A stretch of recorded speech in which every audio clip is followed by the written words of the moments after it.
Godzilla Kong, o Novo Império tornou-se recentemente a maior bilheteria de todo o Monsterverse. Muito disso se deve ao fato da entrega ser exatamente aquilo que os fãs tanto queriam ver. Ou seja, bastante cenas de monstros lutando e pouco diálogo da parte dos personagens humanos. Mas isso pode ser até mesmo um dos pontos negativos que incomodou os críticos, como a gente consegue ver lá no portal Rotten Tomatoes, por exemplo, onde a gente viu que as avaliações por parte deles eram bem negativas. Só que agora, pessoal, o diretor, o Adam Wingard, que também havia dirigido o Godzilla vs Kong, ele veio ao público revelar que ele gostaria que essa sequência fosse assim desde o começo. Parece que se dependesse do diretor, o filme teria menos participação humana do que a gente acabou vendo. E graças a isso, a pergunta que fica na nossa cabeça é: será que isso é possível para o futuro da franquia? Serão lançados filmes inteiramente focados apenas no Titãs, sem a participação de humanos? Bom, se prepara porque tudo isso e muito mais a gente vai ver agora nesse vídeo de hoje. Já chega nele então deixando seu like e se inscreve aqui no canal se por acaso essa for a sua primeira vez aqui.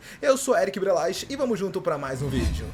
Quem já assistiu ao mais recente filme lançado do Monstroverso sabe muito bem que esse filme ele não tem nada de revolucionário em quesito da trama. Na verdade, muito pelo contrário, pessoal. Godzilla Kong, o Novo Império, vai mais pro lado de ser um filme bastante divertido, vamos dizer assim. Nesse filme, os fãs que gostam de ver kaijus se enfrentando têm um prato cheio para ficar se deliciando por muito tempo. É bem verdade que isso não quer dizer que The Nin Parry seja um filme perfeito ou coisa desse tipo. Na verdade, muito pelo contrário. Eu mesmo já falei vários pontos negativos que esse filme tem em vários vídeos aqui no canal, mas é inegável que essa pegada mais divertida do filme fez com que ele acabasse se tornando esse sucesso de bilheteria. Só pra atualizar vocês, pessoal, Godzilla Kong, o Novo Império finalmente acabou se tornando a maior bilheteria de toda a franquia. Como eu já tinha dito em outros vídeos aqui no canal, esse filme ele tava ficando próximo do filme Kong, a Ilha da Caveira, lançado lá em 2017, que era o dono desse posto de ser o maior sucesso do Monsterverse nos cinemas. Ambos os filmes tinham feito algo em torno de 560 milhões de dólares, com uma leve vantagem pro Ilha da Caveira. Só que o curioso de verdade é que mesmo após o The Nin Parry chegar nas plataformas digitais para compra e aluguel, a Warner, junto com a Legendary, decidiram manter o filme em algumas salas de cinema ao redor do mundo, justamente porque o intuito deles era fazer com que a bilheteria fosse evoluindo aos poucos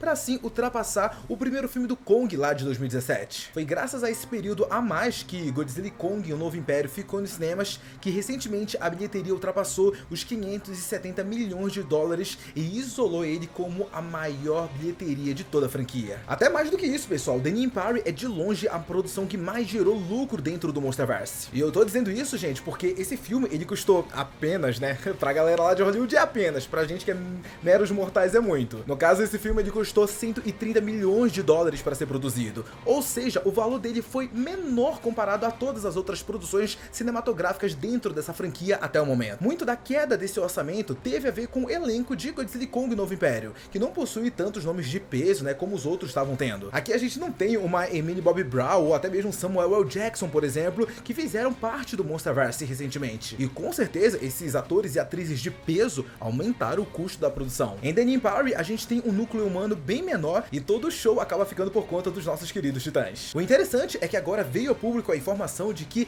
esse era o plano da galera lá dos produtores desde o começo. E quem revelou isso pra gente foi o próprio Adam Wingard, que dirigiu tanto o último filme, que é o Godzilla Kong, o Novo Império, como o Godzilla vs Kong. Essa declaração do diretor acabou aparecendo justamente em um material digital que foi lançado recentemente, onde a gente acabou tendo algumas pessoas envolvidas no projeto falando um pouco mais sobre esse filme. Até vale lembrar que antes mesmo do lançamento de Godzilla Kong, o Novo Império nos cinemas, o Adam Wingard ele já tinha revelado que teríamos uma sequência de cenas de até 8 minutos de apenas os titãs aparecendo, ou seja, sem participação humana alguma. Isso certamente foi um dos fatores que aumentaram ainda mais o hype da gente que é fã, que queria ver esse momento frenético de cena. Só que o que a gente não sabia é que se dependesse do Adam Wingard, o filme ele poderia ser inteiramente desse jeito. Pois é isso mesmo que você ouviu. Pro diretor, The Nin Parry foi pensado desde o começo para ser um filme sem diálogos. Se liga só nas palavras do diretor sobre esse assunto, abre aspas. Em uma das minhas primeiras conversas que tive com os roteiristas desse filme, eu pensei, E o que eu quero para esse filme é fazer um filme de grande sucesso que não dependa de diálogos. Eu queria fazer um filme não verbal, fecha aspas. Logo em seguida, a gente também tem a atriz Rebecca Hall, que interpreta uma das protagonistas do filme, falando um pouco sobre esse assunto. Vale lembrar que ela também fez parte do time do elenco lá de Godzilla vs Kong. Então a atriz, ela conseguiu perceber essa mudança do papel dos humanos em The Nipari. Se liga só nas palavras dela, abre aspas. É mais como um filme mudo. Revemos Kong se relacionar, ficar com raiva, contar uma piada, se emocionar. Já vimos isso antes, mas acho que aqui tem mais nuances, fecha aspas. E bom, vamos lá, né, pessoal? Vamos começar.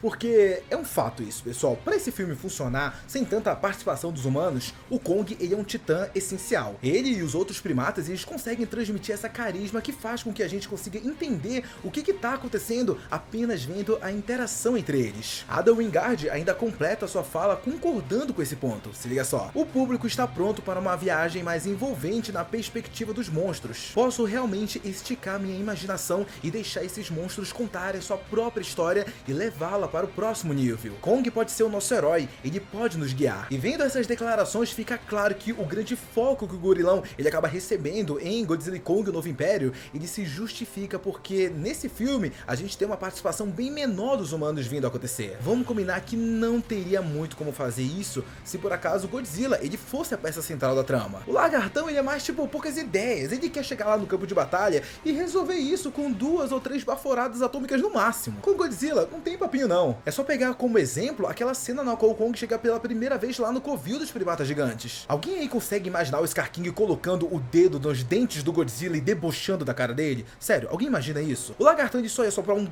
baforada atômica na cara do Scar King, tipo, acabou, simplesmente acabou. Já com Kong essa pegada ela é completamente diferente. As emoções que são passadas aí, tipo, são várias. Porque o Kong ele tem um background gigantesco por baixo disso. É a primeira vez que ele tá tendo contato com membros da espécie dele totalmente diferentes. Ok, o Scar King é o titã, mas e aí, o que fazer nessa situação? Ele acaba sendo o titã que tem muitas emoções e por isso faz mais sentido ele ter esse papel. Até quando a gente vê ele se encontrando pela primeira vez com o Zuko, adquirindo a confiança aos poucos. Depois o gorilão ele vai até o covil e fica espantado com tudo aquilo que ele encontra. Daí ele bate de frente com o Scar King, aonde mesmo sem nenhum deles conseguir falar, a gente consegue perceber a intenção de cada um. É até interessante lembrar que bem lá no comecinho da campanha de marketing desse filme, quando teve aquele primeiro teaser que foi lançado, né, mostrando apenas o vilão, muita gente teorizou que veríamos esses titãs se comunicando pela fala. Algo bem parecido com aquilo que rola lá em Planeta dos Macacos e tal. Lembrando que o próprio Kong no Monsterverse, ele já desenvolveu a capacidade de se comunicar através das linguagens de sinais. Então não seria nenhum absurdo ver ele aos poucos conseguindo falar alguma palavra. Mas acabou que isso não foi explorado em momento algum no filme e a comunicação dos titãs continuou apenas, né, pela linguagem de sinais, pelos gestos e expressões. Só que aí que tá, eu não descarto essa possibilidade completamente não.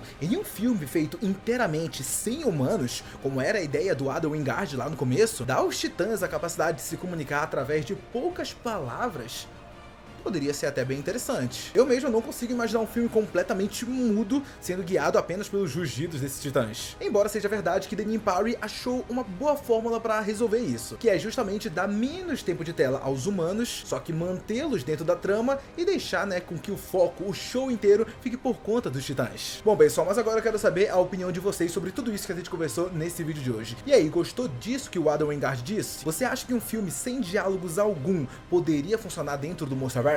E como você acha que vai ser esse próximo filme? Será que os humanos vão voltar com mais destaque ou será que os monstros vão continuar com mais destaque? Eu quero saber muita opinião de vocês sobre tudo isso, então comenta aqui. Muito obrigado a você que assistiu esse vídeo até aqui. Não sai dele antes de deixar seu like e se inscrever no canal. Um beijo, abraço e até a próxima. Tchau!